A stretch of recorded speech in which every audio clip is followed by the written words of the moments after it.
Hi, this is Andrew Egger with the Bulwark. President Donald Trump yesterday had a roundtable discussion with some independent journalists, some content creators, some right-wing on-the-ground guys who hold a GoPro at protests and riots to talk about the scourge in our nation of Antifa, which the White House recently labeled a domestic terrorist organization, and which they are attempting to squash and stamp out with the might of the state.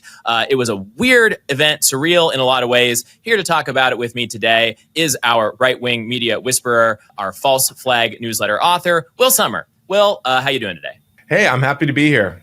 Let's talk about this. I mean, there's so many different things you can say about this event, so many different things you can say about Antifa, so many different ways you can kind of plug this into, the broader sort of military crackdown of this White House on sort of broadly lefty foes. But I think we have to start with the cast of characters, right? I mean, you got all the usual suspects. You got Donald Trump. You've got Pam Bondi. I think Kash Patel was there. These sorts of people who are the actual persons leading this sort of anti-Antifa crusade in the White House. But then you also had this sort of rogues gallery of again sort of right-wing content creators.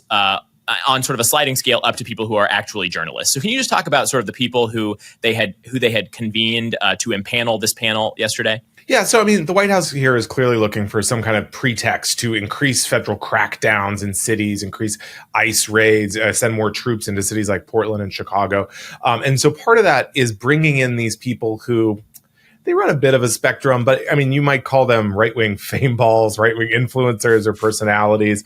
The White House called them independent journalists. And I will say, I try to, have a pretty wide tent in terms of what comes to journalism. I would say someone like Julio Rosas from Town Hall. Some of these people are just like, they go, look, these right-wing blogs, they love the coverage of going back to 2020. They love this kind of riot coverage. A lot of stuff I don't think would qualify as riots, but this kind of stuff.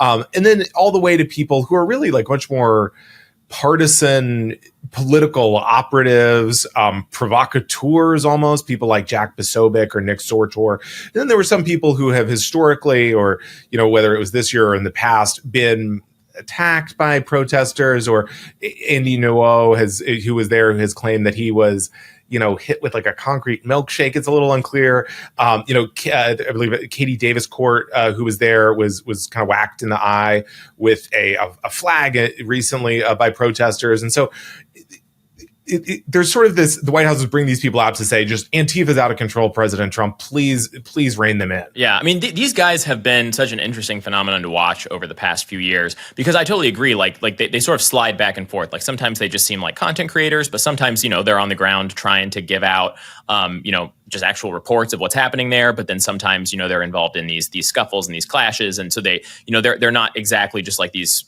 third party observers, like, ideally you would be for a reporter. Maybe it's not their fault. Maybe they're trying to do that and they get sort of implicated in these things. So it's all a little messy. It's all a little unclear. The broader crackdown is interesting. And we're going to need to go back and forth because we want to talk, the Nick Sortor stuff in particular was so amazing. But let's talk a little bit about just sort of like what Antifa is, and like what is it that the White House is trying to do right now with basically saying there is such a group, such an organization as Antifa, and we're going to root it out and get to the bottom of it. What's going on there? We've been dealing with kind of this contemporary version of Antifa in our public discourse going back to 2016, 2017.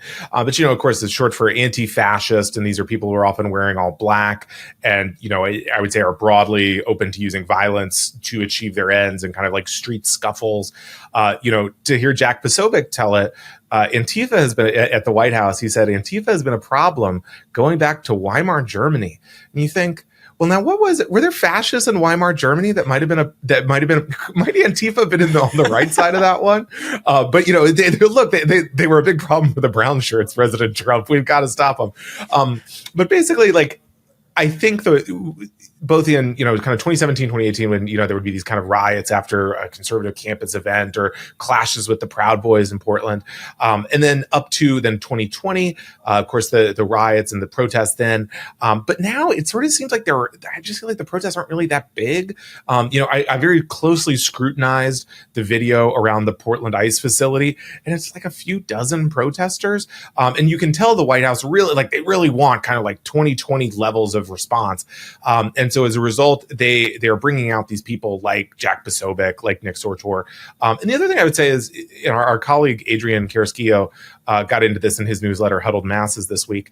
But there's this real weird way in which DHS and ICE really work hand in glove with these influencers. And so they'll put them on the roof of the ICE building in Portland where they can kind of taunt the protesters, maybe rile them up. At one point, I think it was Nick Sortor, maybe someone else, was like threatened by an Antifa guy. And all of a sudden there was like a red sniper dot on the Antifa guy's shirt. I mean, I will say, I've been threatened to protest as a journalist. I haven't had DHS snipers, closely monitoring anyone who's rude to me and aiming a sniper rifle at them. So you can see in the way that I'd say the government is also really emboldening these guys. And then, of course, the government is quite happy to then publicize any footage of clashes that inspires. Yeah. I do think it's important to have like a little nuance on some of this stuff, right? Because like on the one hand, anti-fascism, super for it, like fascism is bad. I feel like we're somewhat anti-fascist here at the Bulwark. Oh. At the same time, these groups have frequently, I would say overwhelmingly, when you have seen like Antifa at protests over the last 5 or 10 years, it has been people who are like just up to no good, right? They're there to kind of crack heads. The whole like black bloc sort of agitator thing is real. Like those are people who have done that kind of stuff in the past. I've been at protests where I felt sort of hostility radiating off of those people against me myself who's just there as sort of a journalist observing. So I don't have any brief with any of that. I think that the more sinister thing that we are seeing at the White House right now is this attempt to, first of all, they want it to be the case that like all of these protesters, they are tarring with that brush, right? And you got into that a little bit just yesterday, right? That they first of all, they want to say anybody who is basically out protesting against ICE or protesting against these troops in the cities basically counts. Like these are basically Antifa people. They secondarily, want to.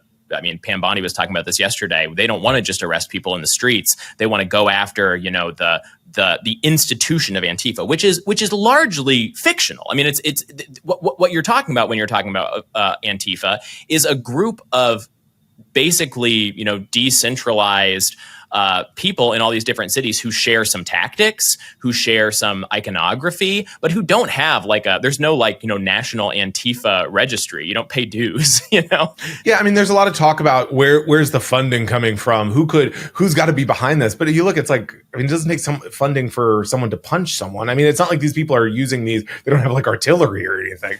To your point, I think a lot of these quote unquote clashes we're seeing, particularly in Portland, are not so much Antifa, but almost this like very weird sort of agitation being carried out by some of these right wing personalities. That doesn't mean they should be hit. But in the case of Nick Sortor, for example, this is a guy who is sort of his claim to fame, such as it was. And this guy is like kind of affiliated with Turning Point USA. That's his background. He filled in for Charlie Kirk on his show. And so he goes to Portland. And basically he sees a protester at the ICE facility burning a flag. So he runs in and grabs the flag and rescues the flag. And now the flag is going to become our weeks-long arc with Nick Sortor. And so he marches around with the famous flag that he stole. And this actually happened on video, right? So let's real quick. We can just play this clip. Like, let's just see this happen of Nick Sortor grabbing this flag. Your flags. Right here, we got a Trump supporter. We got a Trump supporter right here. Oh, he's putting it on the ground and he's making it worse. And now he's standing on it. Now he's standing on it. You're not supposed to stand on it. Oh, now he thinks he's saving it. Yeah, so go ahead, Will. That's just the moment at which he kind of becomes the man of the hour. Exactly. And so then this becomes he at the White House, he says, here's the flag I rescued. And Trump says, we should prosecute that person who was burning that flag. Yeah, let's just play that clip too real quick here. Years now. So thank you guys so much for taking this seriously. And President Trump, you mentioned that flag. So remember, you put out a truth right after that's right. I saw that. Took this flag from that man that was burning it in the street. I saw. Do you know who he is? Yeah, I know exactly who it is. So why don't you give it to Pam? Give it to the Attorney General, and let's start prosecutions. Yeah. I actually have a second flag that he tried to burn as well. So I have two of them from the same guy. Well, you also saw what happened when that flag started burning. Everyone went crazy. That's right. And that's when it started, when they started burning the flag. So thank you. If you could give the information, it would be great. Absolutely. And at least that horrible night made you famous. You got He was something out of already- it. I got a text from the president of the United States, so I appreciate that. Since then, he's been kind of marching around the protesters with the flag, but he'll also do things that I mean, look, none of this is journalistic in any way. I mean, when I go to an event, I don't say, "Hey, you're mistreating that flag. I'm going to rescue that," and then kind of taunt you with it. And then, I mean, in his case, he also has made a big deal about, well, they won't, I want to walk through a group of protesters on the sidewalk, and so he'll kind of kind of put the elbows up and kind of blunder through them, and that sort of creates these clashes because then people are like, "Why is this guy kind of like throwing himself through our group here?" And people associated with him have been arrested for kind of getting in these scuffles. And so, you can see that there's not a lot of journalism such as it is going on. Yeah, I want to put kind of a fine point on this Nick Sotor story specifically, because we just showed what actually happened. We showed, him whipping the flag out as sort of a trophy of war at the White House, and Trump being like, yeah, tell us who was burning that flag. We'll go prosecute them. I mean, I think this kind of just is really at the heart of why all of this is and should be concerning to us, right? I mean, that if you're talking about Antifa, like when they talk about Antifa as a domestic terrorist organization, they are trading on this popular conception of people who are in the streets, indiscriminately committing violence and, sowing mayhem. And to the extent that people are in the streets indiscriminately committing violence and sowing mayhem, I think everybody would agree, like, it's okay for law enforcement to prevent that and arrest people who are doing that, who are committing crimes. But you look at that video, I mean, you watch that video right there, what you see is a guy who is not, dressed in Antifa gear, not like dressed like a black bloc agitator, basically just looks kind of like a aging Portland hippie who is just standing there burning an American flag, which is constitutionally protected, First Amendment covered speech. I mean, this is open and shut stuff, according to, what the Supreme Court has ruled on these issues. And then you see Nick Sotor come in from out of frame, snatch it, put it out, carry it off. He still has it. He has burglarized this poor guy's flag, and carried it to the White House and sort of displayed it as a trophy of war. And without any kind of like friction or anything like that, Donald Trump is immediately like, okay, so that guy was Antifa, obviously, because if he weren't Antifa, he wouldn't have been burning a flag. Tell us who that was so we can go prosecute him. And that is all you need to see, like, the ways in which this thing is being, if there's like a crack in the door to be able to prosecute people who are actually doing, bad, wrong crimes, they are using that now to much more broadly crack down on any sort of like disfavored political speech or protesting in general. And I think that's what we're seeing here. Yeah, I mean, at the White House, we also saw the influencers asking Trump, please designate Antifa as also a foreign terrorist organization because they're bugging our far-right friends in Europe too. And Trump said, well, maybe that sounds like a great idea. So really, I mean, this whole event was about having these people come in and just beg Trump to do something. I mean, he no doubt would love to do anyway. Yeah. And the extent to which they are just sort of like producing this theatrical production, like they're all cosplaying as though this is a normal sort of like counter-terrorist tactical crackdown where like you get certain members of the organization and then they can turn on other people in their organization. Pam Bondi said something yesterday about how they had the wife of the founder of Antifa in custody. I mean, just like that's just like something she said kind of in passing, like as though this were an organization, a structure, like a thing where like they have meetings and they know one another. And like a lot of these are like people put up flyers and they say, hey, the Antifa thing's going to happen at such and such a time, show up wearing black, and that's the extent of the actual organizing. Right. So it's just, again, it's using the tactics of our ordinary, highly militarized,